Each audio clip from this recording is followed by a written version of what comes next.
খাড়ুয়ার মুসলমানরা টাকা পয়সা কবরে যাবে না, গাড়ি বাড়ি কবরে যাবে না, কিচ্ছু কবরে যাবে না। আজকের মাহফিলে বসে থাকা কবরে যাবে। আরে এই যে মাঝে মাঝে সুবহানাল্লাহ আলহামদুলিল্লাহ বলতেছেন, এই তাসবিহগুলি কবরে যাবে। বাড়িওয়ালার বাড়ি থাকবে, ওয়ালা থাকবে না। গাড়িওয়ালার গাড়ি থাকবে, ওয়ালা থাকবে না। একা একা এখন আমি ওয়াজ করবো না, 50-50 অর্ধেক অর্ধেক। আমার সাথে সাথে বলতে হবে, বাড়িওয়ালার বাড়ি থাকবে, ওয়ালা থাকবে না। গাড়িওয়ালার গাড়ি থাকবে, ওয়ালা চেয়ারম্যানের চেয়ার থাকবে, চেয়ারম্যানের চেয়ার থাকবে, ভ্যান থাকবে না। ভ্যানওয়ালার ভ্যান থাকবে, ওয়ালা থাকবে না। সব শেষ হবে, থাকবে শুধু কে? কুল্লু মান আলাইহা ফান ওয়া ইয়াবকা ওয়াজহু রাব্বিকা যুল জালালি ওয়াল ইকরাম। সকলে পড়েন, ফাবিআইয়ি আলাই রাব্বিকুমা তুকাদ্দিবান। এলাকায় কি মানুষ মারা যায়? এদিকেও মারা যায়। আল্লাহু আকবার। আমাদের জীবনের গ্যারান্টি কয়দিন? আচ্ছা, আগামী বছর এই মাহফিলে বসে, আমি কিন্তু ওয়াজ এখনো শুরু করি নাই, মাত্র পাইলিং চলতেছে, বুঝতেছেন তো? কারবার সাইজ করতেছি, মাত্র সাইজ। এই সাইজ মানে আমার হকি স্টিক দিয়ে সাইজ না, মানে একটু পরিবেশটা সাইজ করতেছি। আছেন তো ইনশাল্লাহ আমার সাথে? কতক্ষণ? সুবহানাল্লাহ। হুজুর, আমরা আল্লাহর এমন গোলাম, আমরা এমন এক মালিকের গোলামি করি, ওয়াজ তো সারা রাত হবে না, কিন্তু নিয়ত করে যাদের জবান থেকে সারা রাত শব্দ বের হয়ে গেছে, আমলনামার সারা রাতেরই নেকি হবে। তিনি এমন এক রব, বান্দা গুনাহের নিয়ত করে গুনাহ হয় না যতক্ষণ গুনাহ না করে, কিন্তু বান্দা নেকির নিয়ত করে, নেকি করার আগেই নেকি হয়ে যায়। আমি বলতেছিলাম, আমাদের হায়াতের কোনো গ্যারান্টি? আগামী বছর এই প্যান্ডেলে বসে মাহফিল শুনতে পারবে এই রকমের গ্যারান্টি আছে কার? হাত দেখান, আমি 2 টাকা পুরস্কার দেব তারে। আছে? নাই। আপনি কোন বাজারে, আপনার বাজারের নাম কি? খারোয়া বাজার। এই খারোয়া বাজারে কোন জুতার দোকানে খারাইয়া যদি দোকানওয়ালার থেকে আপনি 50 টাকা দিয়ে এক জোড়া জুতা কেনেন, এরপরে যদি বলেন, ভাই এই প্লাস্টিকের জুতা দাম নিছো 50 টাকা, গ্যারান্টি কয়দিন, দেখবেন দোকানওয়ালা এক জুতার সাথে আর এক জুতা ঠাস করে একটা বাড়ি মেরে নবাব সিরাজউদ্দৌলার মতো ভাব নিয়ে বলবে, নিয়ে যান 6 মাস। তাহলে 50 টাকা দামের একটা প্লাস্টিকের জুতারও গ্যারান্টি আছে কয় মাস? পৃথিবীর শ্রেষ্ঠ সৃষ্টি করে ওয়ালাকাদ কাররামনা বনি আদম, সমস্ত সৃষ্টির শ্রেষ্ঠ পজিশন দিয়া মানুষের গ্যারান্টি কয় মাস? কোন গ্যারান্টি? কোন গ্যারান্টি নাই। এই পৃথিবী থেকে চলে যেতে হবে, কেউ থাকতে পারবে না। আমি বলতেছিলাম, চাইবো কার কাছে? আল্লাহর সাথে বন্ধুত্বের গুণ কয়টা? 2টা। এক হলো ঈমান বিল্লাহ, আল্লাহর প্রতি ঈমান, আল্লাযীনা আমানু ওয়া কানু ইয়াত্তাকুন। 2য় নম্বর গুণ হলো, এই পৃথিবীতে কাউকে ভয় করব না, একমাত্র ভয় করব কাকে? আরো জোরে বলেন। সর্বত ভাইরা, বন্ধুত্ব যদি আল্লাহর সাথে হয়, রবের সাথে যদি বন্ধুত্ব হয়, রব বলতেছেন, লা খাউফুন আলাইহিম ওয়ালা হুম ইয়াহজানুন। পৃথিবীতে কোনো চিন্তা থাকবে না, টেনশন থাকবে না, নিরাপত্তার জীবন তোমাদেরকে দিব। আর পরকালে জান্নাত পাইতে কোনো চিন্তা করা লাগবে না। বন্ধু বানাবো আমরা কারে? এই দুনিয়াতে কোন নেতার সাথে, এমপির সাথে, মন্ত্রীর সাথে যদি কারো সম্পর্ক হয়, হাজারটা অপরাধ করলেও ক্ষমা হয়ে যায়, কারণ লাইন ঘাট উপরে মন্ত্রীর সাথে, ঠিক কিনা? সব নেতার বড় নেতা, সব বাদশার বড় বাদশা কে? ওই আল্লাহ বলতেছেন, আমার সাথে যদি সম্পর্ক হয় কোনো টেনশন থাকবে না, কোনো চিন্তা থাকবে। আচ্ছা, বিষয়টা একটু ভালো করে বোঝাবার জন্য আমি একটা এক্সাম্পল দিই, আপনারা বুঝবেন ভালো। সুলতান মাহমুদ গজনবী, তিনি ছিলেন গজনির বাদশাহ, আফগানিস্তানের গজনির বাদশাহ। একদিন রাতের বেলা তাহাজ্জুদের নামাজের পরে সুলতান মাহমুদ গজনবী রাজ্যের বিভিন্ন জায়গা ঘুরে ঘুরে দেখতেছেন, চলতেছেন, ফিরতেছেন। এখন চলতে চলতে তিনি দেখেন চৌরাস্তার গোড়ায় এক গাছের নিচেই চার চোর চুরির প্ল্যান করতেছে, চুরির প্ল্যান। এই চুরিধারীর আমল তো এদিকেও আছে, আল্লাহ দিনে। আল্লাহ হেফাজত করুক, জোরে কনা। যে দেশে রাষ্ট্রের বড় বড় শিক্ষিত চোরেরা ক্যাসিনো ব্যবসা করে কোটি কোটি টাকা মেরে দেয়, ওই দেশে তাল চুরি, বেল চুরি বন্ধ করা যাবে না। আরে আসতে কয় কেন, জোরে কয়। এদেশে বেড়াই খেত খায়, জোরে কয় না, বেড়াই খেত খায়। এখন আল্লাহু আকবার, ওই সুলতান মাহমুদ গজনবী ছদ্মবেশে মুখ টুক ঢেকে চাদর দিয়ে আস্তে আস্তে কাছে গেলেন, ওরা যেন চিনতে না পারে। কাছে যাওয়ার পরে চোরের নেতা, যে লিডার, সুলতান মাহমুদকে প্রশ্ন করছে, এত রাত্রে আপনি আবার কেডা? উনি বুদ্ধি করে জবাব দিলেন, আমিও তোমাদের মতো একজন। বুঝলেন? কিন্তু উনি বুঝাইতেন, উনি বুঝাইছেন যে এদেশের যেমন তোমরাও জনগণ, আমিও জনগণ, এই দিক থেকে আমিও তোমাদের মতো একজন। আর ওরা বুঝছে উনি আমাদের মতো একজন, তার মানে আমরাও যেমন চোর, উনিও মনে হয়। আচ্ছা, বাদশাকে ওরা চোর মনে করলো, তার কারণ ওরা নিজেরাই। আজ গোটা পৃথিবীর কাফের মুশরিকরা মুসলমানদেরকে সন্ত্রাস বলতেছে, তার কারণ হলো এই পৃথিবীতে ওরা সব থেকে বড় সন্ত্রাসী। জোরে বলেন ঠিক কিনা? ওরা সব থেকে বড় সন্ত্রাসী, সেজন্য ওরা মুসলমানদেরকে সন্ত্রাস বলে। আমার ভাইরা, সুলতান মাহমুদ গজনবী কাছে গিয়ে দাঁড়ালেন। চোরের নেতা বলছে, চাচা, যেহেতু আপনি আমাদের মতো একজন, তো আজকের চুরিটা আলাদা না করে আসেন আমরা চারজন, আপনি একজন, এই পাঁচজন মিলে একসাথে জামাতের সাথে চুরিটা করি। কিসের সাথে? নামাজটা জামাতে না পড়লেও চুরিটা এদেশে জামাতের সাথে হয়। ঠিক আছে। সুলতান মাহমুদ গজনবী মনে মনে কয়, দেখি কি হয়। উনি প্রশ্ন করলেন, ঠিক আছে, চুরি তো করবা, প্ল্যান কোন দিকে, টার্গেট কোথায়? একজন বলছে, আজকে চুরি হবে দেশের বাদশাহ সুলতান মাহমুদ গজনবীর রাজদরবারে। উনি কয়, সুবহানাল্লাহ, আমিও আছি সাথে, দেখা যায় কতটুক যাইতে পারিস তোরা। বাদশাহ সাথে আছে না নাই? আছে। চোরের নেতা বলছে, আজকে চুরি চুরি মহাচুরি, কার কি যোগ্যতা বলো? যোগ্যতা সম্পূর্ণ চোর ছাড়া নেওয়া যাবে না। একজন দাঁড়িয়ে বলছে, আমার যোগ্যতা হলো কানে, চুরি করতে গেলে যদি কুকুর ডাক দেয়, কি বললো আমি সব বুঝি। আর একজন বলছে, আমার যোগ্যতা নাকে, কোথায় কি লুকানো আছে আমি নাকের ঘ্রাণ দিলে টের পাই। আর একজন বলছে, আমার যোগ্যতা চোখে, এই চোখ দিয়ে একবার কাউকে দেখলে কোনোদিন ভুলি না।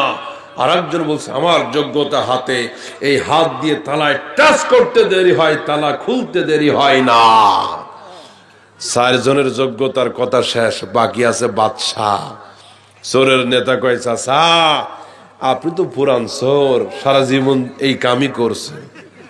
আসলে কি তাই? জোরে কন, আসলে কি তাই? আপনি পুরান চোর, আপনার যোগ্যতাটাও পুরানো, শক্ত পাকা যোগ্যতা আপনার। বলেন আপনার কি যোগ্যতা? উনি বলতেছেন আমার যোগ্যতা হলো হাতের আঙ্গুলের ভিতরে। আমি যদি হাতের আঙ্গুল দিয়ে দাড়ির ভিতরে ইশারা করি, ইশারা করতে দেরি হয়, ফাঁসির আসামির ফাঁসির আদেশ মওকুফ হতে দেরি হয় না। স্যার চোর কয় আলহামদুলিল্লাহ, তাহলে চুরি করে ধরা খাওয়ার আগেই জামিনের ব্যবস্থা আছে। আপনি আমাদের ভিতরে কুতুব, আপনি আমাদের নেতা, আপনি আমাদের নেতা। ঠিক আছে, চলো। রাজদরবারের দিকে রওনা হলো। রাজদরবারের গেটে গিয়ে যার হাতের যোগ্যতা, তালায় টাচ করলে তালা খুলে যায়। ও বেটা তালায় টাচ করতে দেরি হয়েছে, তালা খুলে গেছে। দরজা খোলার শব্দে এক কুকুর দিছে ডাক। চোরের নেতা বলছে, বসিরউদ্দিন তোমার তো কানের যোগ্যতা, বলো তো কুকুর কি কইল? বসিরউদ্দিন বলছে, সুসংবাদ দিচ্ছে কুত্তা। কুত্তায় বলতেছে, আজকের চুরিতে কোনো টেনশন নয়, বাড়ির মালিক সাথে আছে। বাড়ির মালিক সাথে আছে। চোরের নেতা কয়, রাত বাজে 2টা 2:30, আরে কুকুরের মাথা গেছে নষ্ট হয়ে। বাড়ির মালিক সুলতান মাহমুদ গজনবী নাক দেখে বেটা ঘুমাচ্ছে বিছানায়, মালিক আবার সাথে কেমনে? খারুয়ার ভাইরা, আসলে কি মালিক ঘুমায় না সাথে? যারা পিছিয়ে আছেন একটু আওয়াজ দিয়ে বলেন, মালিক কি ঘুমায় নাকি সাথে? ইচ্ছা করলে ধরতে পারে, গ্রেফতার করতে পারে, 4টাকে গ্রেফতার করে রিমান্ডে নেওয়ার শক্তি বাদশার আছে না নাই? কিন্তু সুযোগ দিচ্ছেন, তোরা চুরি ছাড়লে মাফ করে দিব, তোরা এটা বিরত থাকলে ক্ষমা করে দিব। তিনি একটু অবকাশ দিচ্ছেন, তিনি একটু ছাড় দিচ্ছেন। আসলে তিনি ঘুমায় না, তিনি সাথে। তিনি এবার বলেন তো আমাদের মালিক কে? আরো জোরে। এত রাত্রে সকলে ঘুমায়, তিনিও কি ঘুমায়? তিনি সাথে আছে না নাই? মুসলমানরা, এইটার নাম হলো আল্লাহর ভয়, এইটার নাম হলো তাকওয়া। কেউ যেটা দেখে না সেটা দেখে কে? কেউ যেটা শোনে না সেটা শোনে কে? চুরি করতেছি কেউ দেখে না, এই পৃথিবীর কোন রাত দেখে না। পুলিশ হয়তো রাতের বেলা দেখে না, রাবে দেখে না, কিন্তু আমার আরশের মালিক আমার রবে দেখতেছে। মিথ্যা বলতেছি, আল্লাহ পাক দেখতেছে। ওজরে কম দিতেছে, আল্লাহ দেখতেছে। আমার বন্ধুগণ, সদা সর্বদা অন্তরের ভিতরে এই বিষয়টি জাগ্রত রাখা। পৃথিবীর সকলের চোখ থেকে ফাঁকি দেওয়া যাবে, কিন্তু আরশে আজিমের সিসি ক্যামেরা থেকে ফাঁকি দেওয়া যাবে না। রব্বুল আলামিন বলতেছেন, ওয়া হুয়া মাআকুম আইনামা কুনতুম। যেখানেই থাকো না কেন, কেউ হয়তো দেখে না, কিন্তু বান্দা তুমি যেখানে, আমি আল্লাহ সেখানে। আমরা যখন মিথ্যা বলি, চুরি করি, গীবত করে, শিকায়াত করি, ইচ্ছা করলে প্রতিটা মুহূর্তে আল্লাহ পাক আমাদেরকে গ্রেফতার করতে পারে, ঠিক কিনা? এই জন্য কেউ দেখে না, দেখে কে? এই অনুভূতিটা অন্তরে রাখার নাম হলো তাকওয়া। এই অনুভূতি অন্তরে রাখার নাম তাকওয়া। হুজুর আসছেন, ইনশাআল্লাহ আমি সংক্ষেপ করে দিব। হুজুর আমাদেরকে নিয়ে দোয়া করবেন ইনশাআল্লাহ। আর অধিক রাত্রে ওয়াজ করে ফজর কামায় না দেওয়াটা ভালো। এরকমের হাজারো ওয়াজ থেকে এক ওয়াক্ত ফজরের দাম বেশি। সংক্ষেপ করে দিচ্ছি ভাইরা, আছেন তো ইনশাআল্লাহ কিছুক্ষণ? আর 15 মিনিট আছেন তো আমার সাথে? এরপরে হুজুর দোয়া করবে। একটা তাকবীর ধ্বনি এখন দিব আমরা, দেখি আপনাদের আগ্রহটা কেমন। গলাটা ক্লিয়ার করেন। আর এইভাবে একটু ফিকাপ দিয়ে জোরে মারেন, মাশাআল্লাহ, দেখাই দেওয়া লাগবে। আজ এই শাহজালালের জমিনে বাতিলে ছেয়ে গেছে, কথা বলেন ঠিক কিনা? কোথাও কাদিয়ানিরা, কোথাও হিজবুত তাওহীদ, কোথাও এই ফিতনা, কোথাও ওই ফিতনা। এরপরে ইসকন নামক হিন্দুদের আর একটা ফিতনা। এভাবে গোটা বাংলার জমিনে যত দিন গুজরান হচ্ছে ফিতনা তত বেড়ে যাচ্ছে। ঐক্যবদ্ধ হয়ে মোকাবেলা না করলে এদেশে ভয়াবহ আকার ধারণ করবে ফিতনা। কথা বলেন ঠিক কিনা? এই যে বেদাতীদের ভিতরে একজন আছে হাসানুর রহমান নকশবন্দি। হাসানুর রহমান নকশবন্দি গত কয়েকদিন আগে এক বক্তব্যের ভিতরে এই কবর পূজারী, মাজার পূজারী, সে তার বক্তব্যের ভিতরে বলছে যে এইভাবে গোলাম আহমদ কাদিয়ানি পায়খানা খেয়ে মরছে, আশরাফ আলী থানভী তিনিও পায়খানা খাইছে, হোসাইন আহমদ বাথানি তিনিও পায়খানা খাইছে। আল্লামা আহমদ শফীকে নিয়ে জঘন্য কথা বলেছে, আল্লামা আহমদ শফীও পায়খানা খাইছে। আস্তাগফিরুল্লাহ, জোরে কোন আস্তাগফিরুল্লাহ। এর কিছুদিন আগে সে তার আরেকটা বক্তব্যের ভিতরে আল্লামা আহমদ শফীকে তেতুল হুজুর বলেছে, বহু গালিগালাজ করেছে অসভ্য ভাষায়। আমাদের একটাই বক্তব্য হলো, আমাদের নিজেদের শরীর আঘাতকে আমরা সহ্য করব, কিন্তু আমাদের আকাবেরদেরকে নিয়ে, ওলামায়ে কেরামকে নিয়ে, রাসূলের সেই খাঁটি উত্তরসূরিদেরকে নিয়ে একটা বাজে কথা বলা হবে, রক্ত দিব, সহ্য করব না। কথা বলেন ঠিক কিনা? কাজে ঐক্যবদ্ধ হওয়ার সময় এসেছে। এদেশে কোন কাদিয়ানীদেরকে স্থান দেওয়া যাবে না। কোন কবর পূজারী, কোন মাজার পূজারী, ভণ্ড বেদাতীদের জায়গা শাহজালালের বাংলায় হবে না। ঠিক কিনা? ঐক্যবদ্ধ হতে হবে।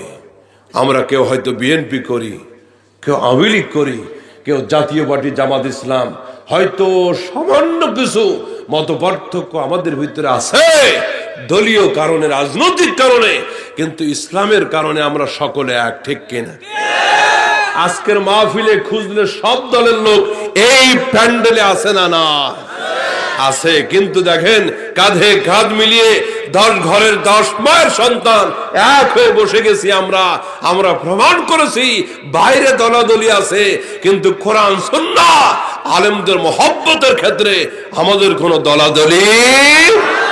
আমি সরকারকে বলবো অবিলম্বে এই হাসানুর রহমান নকশবন্দি, এই কবর পূজারী, মাজার পূজারী, ভণ্ড বেদাতি বক্তাকে গ্রেফতার করতে হবে, যেন আর তার না ছড়াইতে পারে। ঠিক কিনা? আমরা সজাগ থাকবো ইনশাআল্লাহ। একটা তাকবীর ধ্বনি এখন এমন ভাবে দিব, পৃথিবীর কাফের, মুশরিক, নাস্তিক, বেঈমানের কলিজায় যেন একটা আঘাত আনে। এখনো বাংলার জমিনে শাহজালালের উত্তরসূরিরা জীবিত আছে না নাই? জোরে কোন আছে না নাই? আছে। রেডি আছেন তো ইনশাআল্লাহ? হ্যাঁ, দেখি আপনারা আওয়াজটা কেমন দিতে পারেন। তবে সবকিছুর নিয়ম আছে ভাইজান, সবকিছুর কিছু সিস্টেম আছে না নাই? এই যে গ্রাম দেশে মানুষেরা মাটি কাটে, দেখবেন কমরের ভিতরে আচ্ছা মতো একটা গামছা বাঁধে, আছে না? মাটি কাটতে সহজ হয়, শক্তি পাওয়া যায়।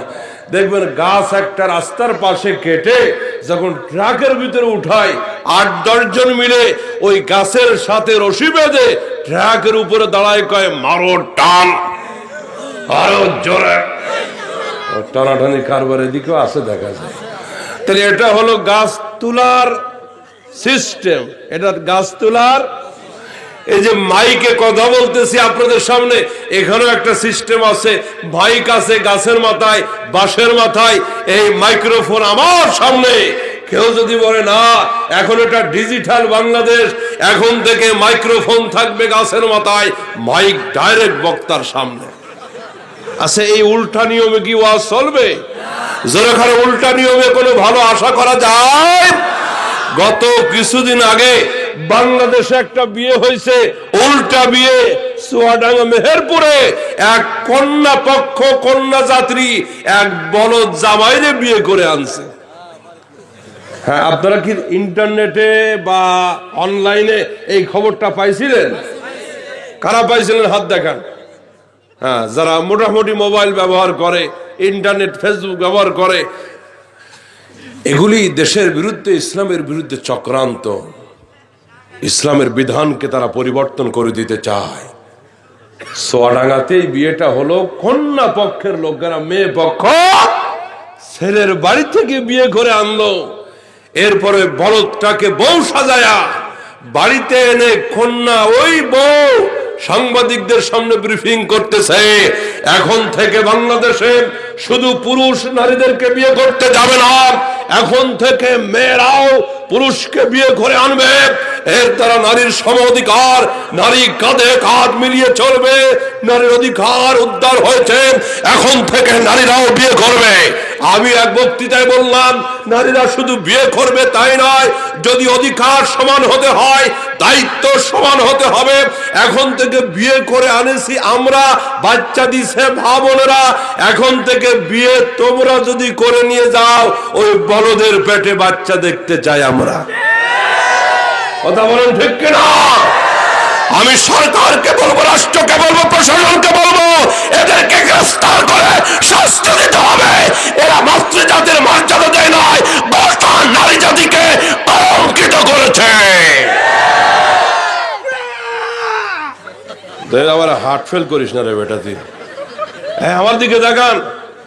মাতৃজাতিকে মর্যাদা দিয়েছে ইসলাম, ঠিক কিনা? এগুলি ইসলামের বিরুদ্ধে ষড়যন্ত্র। মাতৃজাতির মর্যাদা কে দিয়েছে? আরো জোরে বলেন। আল্লাহ পাক দিয়েছেন, রসুল দিয়েছেন মাতৃজাতির মর্যাদা। আল্লাহু আকবার। আরো জোরে কোন আল্লাহু আকবার। নারী করা পর্দা থেকে বের হইতে বলে, নারীকে ঘর থেকে বের হইতে বলে, আল্লাহ পাকের পর্দার বিধান থেকে রাস্তায় নারীকে ডেকে আনতে চায়। আমি আবার মা বোনদেরকে বলবো, যারা বাসা বাড়ি পর্দার আড়ালে মাইকের আওয়াজ শুনতেছ, ভালো করে শুনে রাখো, তোমাকে অধিকার দিয়েছেন তিনি, তোমাকে বানিয়েছেন যিনি। নাস্তিক বেঈমানগুলি তোমাদেরকে রাস্তায় বের করে বেহায়া বেপর্দা করতে চায়। ওরা কোনো অধিকার তোমাদেরকে দিবে না, ওরা তোমাদেরকে সম অধিকারের কথা বলে, কাঁধে কাঁধ মিলাইতে বলে। ওরা তোমাদেরকে বলে, মোল্লা মৌলবীরা তোমাদেরকে চার দেওয়ালে বন্দি করতে চায়, পর্দার ভিতরে তোমাদেরকে পেঁচিয়ে রাখতে চায়। ভালো করে শুনে রাখো, এটা ওদের ধোঁকাবাজি, চালাকি। একজন মায়ের জন্য, মাতৃজাতির জন্য পর্দা অভিশাপ নয়, তার অধিকারের পথে পর্দা বাধা নয়। পর্দা হলো আল্লাহর পক্ষ থেকে মাতৃজাতির ইজ্জত হেফাজতের গ্যারান্টি। ইজ্জত হেফাজতের। ওরা যে সম অধিকার বলে আর কাঁধে কাঁধ মিলাইতে বলে, ওদের স্লোগানটা মিষ্টি কিন্তু মতলব ভালো। এক শিয়াল নদীর তীর দিয়ে যায়, দেখে বিশাল বিশাল গর্ত নদীর এক কোনায়, ওই গর্তের ভিতরে কাঁকড়া। শিয়ালের খুব লোভ হয়েছে, কাঁকড়া খাবো। এখন গর্তের ভিতরে শিয়াল ঢুকতে পারবে না, বের করা লাগবে কাঁকড়ারে। দূর থেকে শিয়াল মশাই কাঁকড়াকে ডাক দিয়ে বলতেছে, কাকড়ি মাকড়ি পরমা সুন্দরী, বাহিরে আসো সালাম করি। বাবা রে বাবা,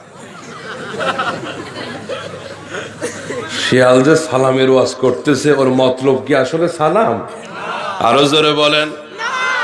যারা তোমাদেরকে আমার মা বোনেরা বাইরে আসতে বলে, খোদার কসম করে বলি ওদের মতলব ভালো না। আচ্ছা, কোন এলাকায় যদি শিয়ালেরা মিছিল করে, মিটিং করে, এলাকার মরগগুলিকে ঘরে বন্দি করে রাখা যাবে না, ছেড়ে দাও, ছেড়ে দাও। মরগের স্বাধীনতা যদি শিয়ালে চায়, বুঝাইতে পারলাম না? শিয়ালে যদি কয় মরগের স্বাধীনতা দাও, ঘরে আটকে রাখা যাবে না, রাতের বেলাও ছেড়ে দিতে হবে। আর যদি বাড়িওয়ালা সব মরগগুলি ছেড়ে দেয়, ওর কপালে শনি আছে না নাই? তাহলে মরগের স্বাধীনতা যে শিয়ালগুলি চায়, ওদের মতলব ভালো। এদেশের রাশেদ খান মেনন, শাহরিয়ার কবির আর হাসানুল্লাহ গিরুর মতো নাস্তিক যেগুলি পর্দার বিরুদ্ধে কথা বলে, ওদের মতলব ভালো না। গর্তের বাইরে থেকে শিয়াল বলতেছে, কাকড়ি মাকড়ি পরমা সুন্দরী, বাহিরে আসো সালাম করি। কাকড়া বুঝছে মামার মতলব ভালো না, ওয়াজ ভালো মতলব। ভিতর থেকে চালাক কাকড়া জবাব দিচ্ছে, আজকের দিনটা মেঘলা মেঘলা ভাব, গায়ে উঠছে জ্বর, তুই সালামটা বাইরের থেকে কর। মারহাবা জোরে কহ। আমার মা বোনদেরকে বলবো, মা খবরদার খবরদার, এই পৃথিবীতে ইসলাম তোমাদেরকে যা দিয়েছে পৃথিবীর কোন ধর্ম তা দিতে পারে। তোমাদেরকে জন্মের পরেই মাটিতে পুঁতে ফেলা হতো, মেয়ে জন্ম নিলে বাবার চেহারাটা লাল হয়ে যেত, মনটা খারাপ হয়ে যেত, জীবন্ত নারীকে মাটির ভিতরে পুঁতে ফেলতো। সেই সমাজে রসুল মাতৃজাতিকে রাস্তা থেকে তুলে রাজরানীর সিংহাসনে বসায়া রসুল মায়ের মর্যাদা দিয়েছেন। আল্লাহু আকবার। রসুল বলেছেন, আল জান্নাতু তাহতা আকদামিল উম্মাহাত। ও পৃথিবীর মাতৃজাতি, পৃথিবীর ছেলেরা শোনো, মাকে খেদমত করো, মায়ের অধিকার রক্ষা করো। গোটা পৃথিবীর সন্তানের জান্নাত তাদের মায়ের পায়ে। বাবারা খুশি হতে পারেন নাই, এই জন্য সুবহানাল্লাহ বলেন নাই। অনেক বাবা চিন্তা করতেছে, হুজুর সুবহানাল্লাহ কইলে আমরা কমুকা, জান্নাতটা গেছে গা মায়েদের পায়ের নিচে, আমগো পায়ের নিচে বাটা কোম্পানির জুতা। আচ্ছা, আপনারা নিরপেক্ষ ভাবে বলুন তো, এই হাদিসের মাধ্যমে মাতৃজাতির পায়ের নিচে আল্লাহর জান্নাত, এই হাদিসের মাধ্যমে রাহমাতুল লিল আলামিন গোটা পৃথিবীর মাতৃজাতির দাম কমালেন নাকি বাড়ালেন? সুবহানাল্লাহ বলবেন না? রাসূল বলেছেন, যেই ঘরে কন্যা সন্তান জন্মগ্রহণ করে ওই ঘরে আল্লাহ রহমত নাজিল হয়। যেই পিতা কন্যা হওয়ার পরে খুশি থাকে, আদর করে, লালন পালন করে, দিন শেখায়, বড় হলে সৎ পাত্র দেখে যেই পিতা তার কন্যাকে বিয়ে দেয়, রাসূল বলতেছেন ওই কন্যার পিতা আর আমি নবী পাশাপাশি আল্লাহর জান্নাতে থাকবো। এখানে মেয়েদের বাপ কারা? হাত তোলেন। আরে পোলাপান হাত তুলছে তো, বউই নাই। যারা বিয়ে করছেন বাপ হয়েছেন, মেয়ে কাদের? আলহামদুলিল্লাহ, আমিও 2 মেয়ের বাবা, আলহামদুলিল্লাহ। রাসূল বলেছেন, খবরদার কন্যাদের পিতাকে গালি দিও না, আমি নবী কন্যাদের পিতা। সুবহানাল্লাহ। এর সমাজে বহু লোক আছে, মেয়ে হলে মন খারাপ করে, আছে না নাই? ছেলে হলে বন্ধুদেরকে বিরিয়ানি খাওয়ায়, মিষ্টি খাওয়ায়, মেয়ে হলে খবরও দেয় না। এক লোকের প্রথম একটা মেয়ে হয়েছে, মোটামুটি আদর করে নাম রাখছে ময়না, এরপরে আর একটা মেয়ে নাম রাখছে গয়না, ওবার 3 নম্বরটা মেয়ে এবার নাম রাখছে আইনা। কথা কয় না? হয় কি হয় না? এই কথা কয় না? প্রথম মেয়ে ময়না, প্রথম মেয়ে, দ্বিতীয় মেয়ে গয়না, তৃতীয় মেয়ে আল্লাহর কুদরতের ফয়সালা 4 নম্বরটা মেয়ে এবার রাগ করে নাম রাখছে আর সয়না। পাগলের দল, পাগলের দল। ছেলে দেয় আর মেয়ে দেয় কে বলেন তো? চিকিৎসা বিজ্ঞান, মেডিকেল সায়েন্স প্রমাণ করেছে মায়ের কোনো হাত এখানে নাই। যদি কারো পৃথিবীতে হাত থেকে থাকে তাহলে পিতার আছে। আল্লাহ পাক পিতার শুক্র কীটকে মায়ের রেহেমের ভিতরে ঢোকান। ওই শুক্র কীটটা যখন মায়ের রেহেমের ভিতরে আল্লাহ বাবার মাধ্যমে ঢোকান, এখান থেকে আল্লাহ নির্ধারণ করেন সন্তান ছেলে হবে নাকি মেয়ে হবে। তাহলে মায়ের কোনো ভূমিকা নাই। যদি থেকে থাকে বাপের আছে, তাহলে বউকে দোষ দেওয়ার কোনো সুযোগ এখানে। আল্লাহ আমাদেরকে বোঝার তৌফিক দিন। আরো জোরে কনা। চুরিটা শেষ করি। হুজুর বসে আছেন, 5 মিনিটে চুরিটা শেষ করি। এখন রাখেন, যার হাতের যোগ্যতা তালা খুলছে, দরজা খুলছে, কুকুর দিছে ডাক। চোরের সর্দার বলছে, বলো তো কুকুর কি বললো? যার কানের যোগ্যতা কুকুরের ভাষা বোঝে, ও বলতেছে কুকুর বলছে আজকের চুরিতে কোনো টেনশন নাই, বাড়ির মালিক সাথে আছে। চোরের লিডার বলছে বাড়ির মালিক সুলতান মাহমুদ গজনবী, উনি আমার সাথে কেমনে? আচ্ছা ঠিক আছে। সকলে ভিতরে ঢুকছে, যার নাকের যোগ্যতা কোথায় কি লুকায়িত ঘ্রাণ নিয়ে বের করছে। এরপরে মোটামুটি চুরিদারি কমপ্লিট হয়ে গেছে। এখন ভাগ হবে।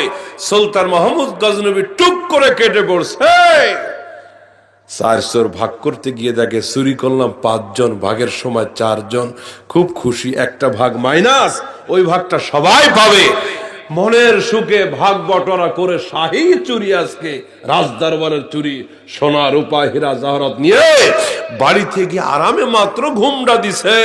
সুলতান মাহমুদ গজনবী রাজ সিংহাসনে বসে স্পেশাল ফোর্স পাঠাইয়া 4টাকে গ্রেফতার করে আনছে।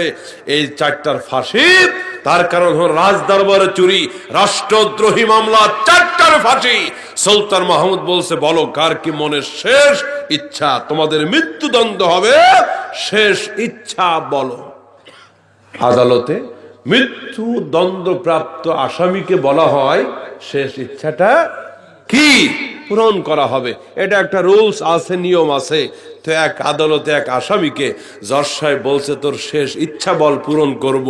ও সুযোগ পাইছে, কয় স্যার তাহলে আপনি আমার জায়গায় আসেন, আমারে আপনার জায়গায় দেন। এটা কি সম্ভব? ওরা সুযোগ দিছে, কাজে লাগাই দিছে। সুলতান মাহমুদ গজনবী কয়, তোমাদের শেষ ইচ্ছা বলো কার কি? এক চোর দাঁড়ায়, কয় যাবা না, আমার শেষ ইচ্ছা হচ্ছে চুরি করলাম 5 জন, ফাঁসি কেন 4 জনের? সুলতান মাহমুদ কয়, আল্লাহ, কথাবার্তার লাইন তো ভালো না। কারণ তিনিও তো চুরিতে আছেন, যদিও তিনি চোর। বুঝতে হবে, তিনিও চুরিতে আছেন, যদিও তিনি চোর। কিছু সময় সঙ্গ দিয়েছেন, বন্ধুত্বের একটা ভাবসা পরিচয়। উনি বলতেছেন, ঠিক আছে, আর কেউ কিছু বলবা? আর একজন দাঁড়িয়ে গেছে, বলছে, জাহাপানা, চুরির আগে কার কি যোগ্যতা আমরা স্বীকার করেছিলাম। আমি বলেছিলাম আমার চোখের যোগ্যতা, এই চোখ দিয়ে একবার কাউকে দেখলে জীবনে কোনোদিন ভুলি না। এই মুহূর্তে আমার যোগ্যতা আমি কাজে লাগাইতেছি। আমার চোখ বলতেছে চুরিতে আপনিও আছেন। সর্বনাশ কথা। আচ্ছা, আর কি বলতে চাও বলো? এবার চোরের নেতা দাঁড়াইছে, কয় জাহাপানা, আপনি একটা যোগ্যতার কথা বলছিলেন যে আপনার হাতের আঙ্গুলের ইশারা দিয়ে দাড়িতে টাচ করতে দেরি হয়, ফাঁসির আসামির ফাঁসির আদেশ মওকুফ হতে দেরি হয় না। মেহেরবানি করে আমরা 4 জন আমাদেরটা কাজে লাগাইছি, বাকি আছেন খালি আপনি। এখন আপনার যোগ্যতাটা কাজে লাগান, কারণ ওয়াদা করছেন, ওয়াদা রক্ষা করা মুমিনের আলামত। আপনি যোগ্যতাটা কাজে লাগায় মুমিন বলে পরিচয় দেন, চোরে বাদশারে ওয়াজ করে। আপনি যে মুমিন এটা পরিচয় দেন। সুলতান মাহমুদ গজনবী একটা বিপদে পড়ছে, গিলতেও পারে না, ফেলতেও পারে না। সুলতান বলতেছেন, ঠিক আছে, সত্যি যদি তোমরা চুরি ছেড়ে দাও, ওয়াদা করো, তওবা করো, জীবনে কোনোদিন আর চুরি করবে না। ঠিক আছে, এই কথা যদি বলতে পারো, আমি আমার ওয়াদা পালন করব। তবে শুনে রাখো, আমি কিন্তু চোর না। আমি কিছু সময় তোমাদেরকে বন্ধুত্বের সঙ্গ দিয়েছিলাম, আসলে কিন্তু আমি বাদশা, আমি কিন্তু চোর না। 4 চোর চোখের পানি ছেড়ে দিয়ে তওবা করলো, কান্না করলো, জাহাপানা যদি ক্ষমা করে দেন, মাফ করে দেন, কোনদিন চুরি করব না, কোনদিন ডাকাতি করব না। সুলতান মাহমুদ বলছে, ঠিক আছে, কিছু সময়ের বন্ধুত্বের খাতিরে আমিও তোমাদেরকে মাফ করে দিলাম।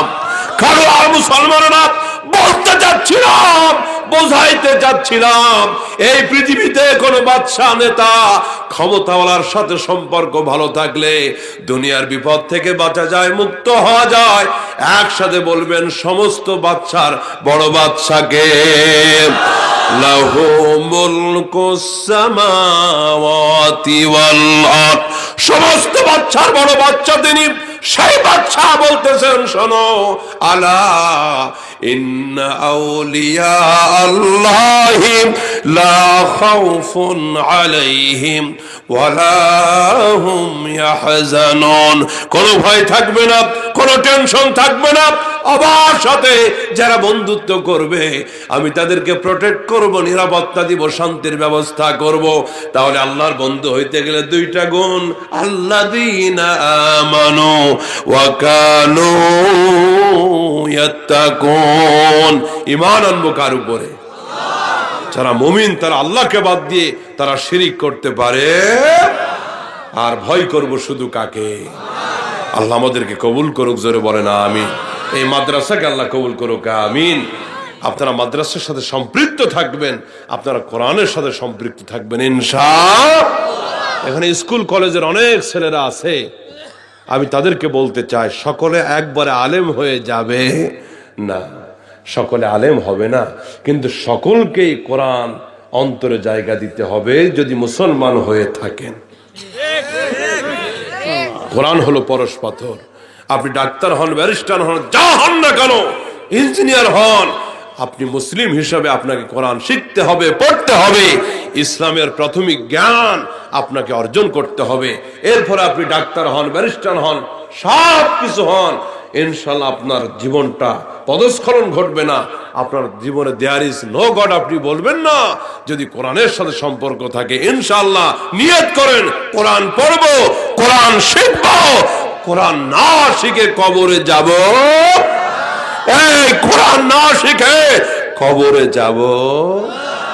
আল্লাহ আমাদেরকে কবুল করুক। হুজুর দোয়া করবেন এখন ইনশাআল্লাহ। আমি 10টা লোক চাই এখানে, 10 জন যারা কোরআন